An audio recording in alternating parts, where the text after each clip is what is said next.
Welcome to the Queens on Decks, where I interview female DJs from around the world. I am Michelle Miller, your host of the Royal Queens Rising podcast. We share our inspiring stories and secrets to our success.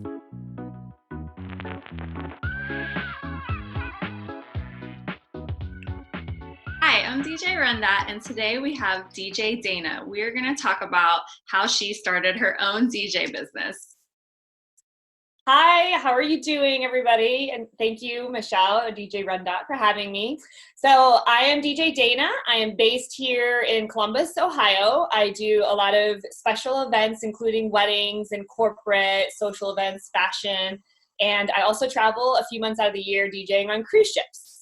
And I also am an event host, so I'm hired to also MC certain events as well. And I do also do some freelance writing for Mobile Beat magazine, which some of you may know of or have heard of and have read, hopefully. So that's what I do. And I am a solo op, female-owned, DJ business. So let me take you back then how I got started. I was in college. I was hanging out with a group of DJs. One of my friends was dating a DJ, so we kind of naturally just hung out with the group of DJs that were on campus.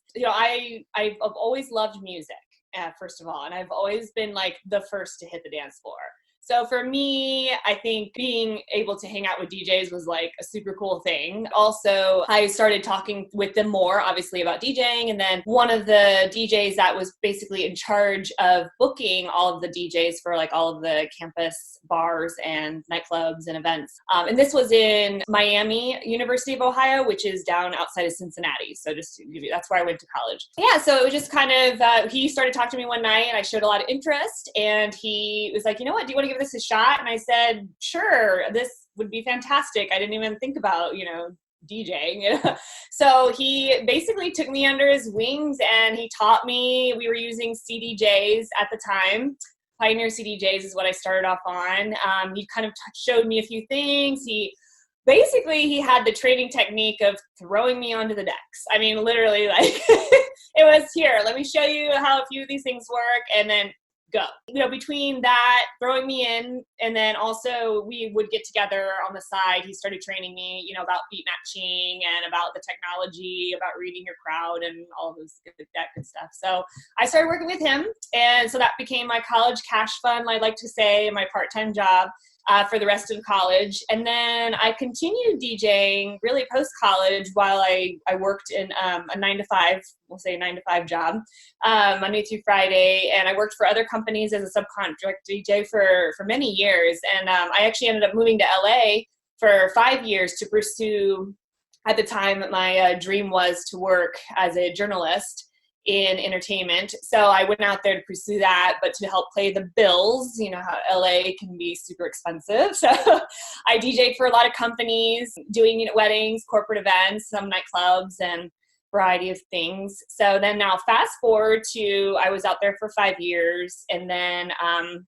came back to Ohio in 2011. It was sort of a transitional moment of my life, kind of trying to figure out what's the next step for me. I mean, things didn't work out the way I wanted them to in LA. And so I kind of just came at a crossroads, and then I decided, you know what, I'm just going to get back into DJing, and you know what, maybe I'll try this on my own on the side and start like a part-time side DJ business while I pursue another job, career field. So it was a while before, the business started picking up. So that's how it became like clear to me, like, okay, if I can do this, full time, then maybe I should go for this 100% and see what happens. So here I am now, 5 years later. So I do roughly average about 100 events a year.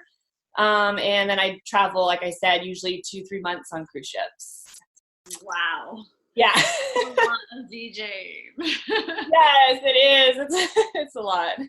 Really awesome. Have you had any challenges as being like a female DJ in a male-dominated industry?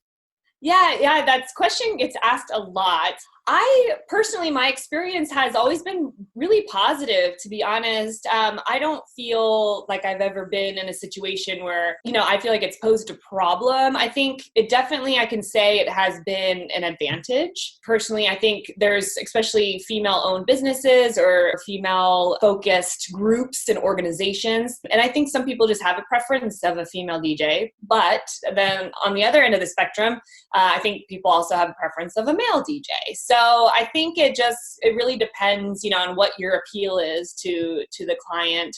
But, yeah, like I said, I've been asked this before, but really there's no, I feel like, situation or pinpoint where I feel like, oh, I didn't get, maybe I didn't get certain jobs because of being female. But I also feel like that goes both ways. I feel like as a male, maybe they don't get a gig, maybe not because they're male specifically, but, they weren't the right fit for the job. So I feel, and if anything, I feel like in certain circumstances, it's definitely been an advantage. I agree with you. I absolutely agree with yeah. you. Is there any particular type of event that you love to play that you prefer to play? I think my personality, I love variety. So I think having that, if you look at a pie chart and having that section of weddings and corporate events and some retail and fashion, nonprofit, and some variety of, social events. I think that fits me the most because I feel every event or offers something different. I think I get, like a different high, I should so to speak, a DJ high from, various events, and some events too. I don't particularly want to do because I find them boring, but I do enjoy, I think, each type of event for different reasons. So I think it's hard for me to say I prefer one type of event over another. Mm-hmm. I'm with you. I love the variety of I'm really open to playing anything, almost any genre too. I've done a lot of the genres. My music collection has a lot of the genres. It doesn't have, I'm lacking in jazz or like heavy metal, but I have I don't know. Yeah, heavy metal, I haven't had to play too much of that, but yeah, I agree. I love the variety of music because I think with the variety of events, that's exactly what it does. It gives you the opportunity to play a variety of music, and I like that, a lot. I like learning about new music too, especially too when I go on the cruise ships. That's just totally different. I mean, it's definitely open format, but I have learned a lot about other types of music from different countries because it can be an international crowd. So that's so fun. How did you get linked up with the cruise ships? So the cruise ship started, I got connected with a company called Scratch Events, and they're based in New York City. And they actually have a nationwide team of DJs that represent them in different states. So originally they had reached out to me because they had a event here in Ohio that specifically was looking for a female DJ. So they reached out, found me online. And so I started working a lot of retail events for them. And they would also book me here and there on some certain corporate events. And then I said, hey, this was at the time I was just getting started, like with my own business. So of course I'm looking for more work. I asked them if there's any other opportunities that I could do with them being based here in Ohio. And they said, well, actually we have a cruise ship division. So I was like, what? That got my attention. Cause I've been on cruises before. I loved it. I was like, wow. It's like, really? And I said, they're only 2-week to 1-month contracts. And that was another, wow, really? Only 2 weeks or 1 month? Like I could do that. Because I know before I looked into cruise ship DJing, and a lot of times it's, if you're go on as a full-time crew DJ, we're looking at 6 months, minimum. And at that point in my life, I just knew I didn't want that, maybe if it was like right out of college or something like that, been fun. So that's how I got connected. So I actually, I booked my first cruise gig with Disney Cruise Lines. And that was actually the point too, where it coincided with my decision to go ahead and become full-time DJ, because I knew if I were to still continue looking for that 9 to 5, Monday through Friday job, I wouldn't be able to do these cruise ship opportunities. And that was really important to me at the time. So that's how I got into the cruising, was through them. And then now I've been able to, since I've been in it for 5 years, I've been able to get connected through other networking and connections through other DJs with some other cruise lines. So I've now kind of branched out and have tried some other cruise lines directly through the cruise. That's really sweet. Yeah.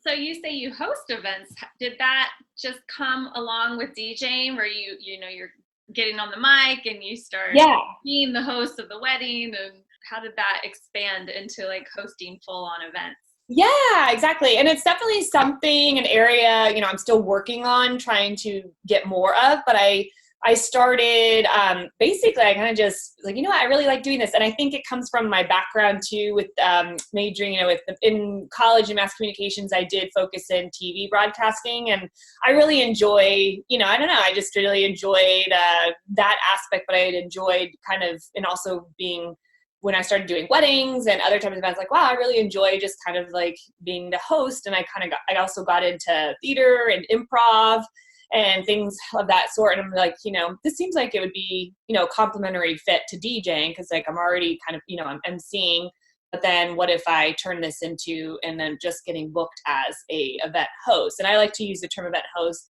I think MC, event host, is an interchangeable word. I mean, they basically mean the same thing. I just prefer to use the term, event host. So I just kind of started then using that as another title, and kind of start telling people about it. And so it's still, like I said, something that's forming, but I have had some opportunities to host like at some corporate conferences. So I've been booked as a DJ and, a host. So I will do some of the, just some of the opening remarks and welcome and announcements, things like that. So some things have been really easy, but then I also actually got to host, if you're familiar with the TEDx talks. Yeah. So I got to actually MC one of the local TEDx talks in Cincinnati a couple years ago, which was a really cool experience. I'm just always trying to find and look for those opportunities, to build that resume, but I definitely would love to pursue that journey a little bit more. That's so awesome. I was an MC at one of our local big festivals 2 years ago, Reggae on the River. And such a fun experience. I got to introduce the acts in the morning. And so it was oh my gosh. It wasn't, the headlining acts, but it still just was such a great experience. And I really love pushing myself out of my comfort zone. And that's how I think we really grow. Yes, definitely. Oh, I would love that. I love reggae. We're a perfect match. I have reggae Sundays where I listen to reggae music on Sundays. Yes. Do you have any advice for somebody that wants to start DJing or to start their own DJ business? Yeah, definitely. I say, well, number one, I think it's important to surround yourself with a strong support system. The reason being is, for me, when I started, I think if I didn't have that, it would have been really difficult to progress, and move forward any further, between having whether, a strong family support system and friends, find a mentor, even, I know some people have really found a lot of luck with business coaches or life coaches, and obviously surround yourself with people in the DJ community, your fellow colleagues and stuff to reach out. So I think that's really important to have that, because they can help, just help you out along the way, through like your ups and downs, so I think that's important. And then I think about, just not letting fear take over. I know it's really hard to say, but it's okay. I think, and I'm definitely guilty of this, of being afraid to fail. But the message that I know I kept getting was, it's okay if you fail, because you only, grow stronger and you learn, from those failures. So I think, don't be afraid to dive into that deep water. And what was the other thing? And then also, never stop learning and growing. I think it's really important to always keep working on your craft, and skills as a DJ. And, if you want to, get into more emceeing or event hosting. So I think that's important to do things like, reading, educational content. Obviously, if you want to go into this full time, you need to learn business skills and entrepreneurship, which I knew nothing about going into it. So I've had to do a lot of reading. So I think that's important. So always be educating, always be working on your craft, always, just never stop learning as a DJ, I think. So make sure you're always like evolving. I think it was Will Farrell said this once. Actually, a friend of mine, really good friend of mine, said this to me, that Will Ferrell said the statement of always reevaluate yourself at 6 months. And if you look back on the last 6 months and if you feel like there was no growth or improvement and nothing had changed in your career, then that's time to reevaluate and maybe make some changes. So I thought that was a really good, lesson. So I've kind of tried to always keep that with me. And then also another thing too is just, I love this phrase and saying is dancing through the storm. So you're going to hit some hard times. So just try to, be happy and positive, even though I know it's very difficult, but I always try to think, okay, just dance through the storm. Since we're all DJs, right? We love music. So I think it works perfect for us to remember to dance through those storms, while you're trying to start your business and go full time. Yeah, that's great advice. Thank you for that. Yeah. So how can our audience connect with you? So you can find me on my website is djdayna.com, and that's DAYNA.com. And then I'm on Instagram, and it's _ DJ Dayna. And then Facebook, DJ Dayna. I mean, pretty much you just type in DJ Dayna. You could probably find all my handles, but I'm most active on Instagram and Facebook. I'll post highlights, but I really am getting into the Instagram stories, and I love all of the, I actually use Tuesdays. I'll do like travel Tuesdays since I do, a lot of traveling with the cruise ship. So you can see all my cruise adventures when I go on a cruise if you follow me on Instagram. So, and then on Mixcloud, if you want to check out some of my mixes that I make, it's mixcloud.com/DJ Dayna as well. I think those are all the important handles, right? Yeah. Cool. Thank you so much for sharing that with us. And thank you You're for welcome. being here today. Yeah. Thank you so much for having me. Bye for now.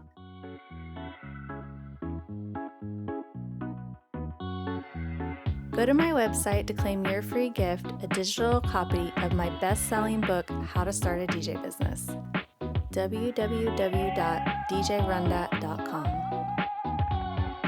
Follow me on all social media handles, Facebook, Instagram, Twitter, and Twitch at DJ RunDat. Be sure to subscribe to my YouTube channel. To learn how you can book me or work with me, go to my website or email me at michelle@djrundat.com. Be sure to hit the subscribe button and leave a review.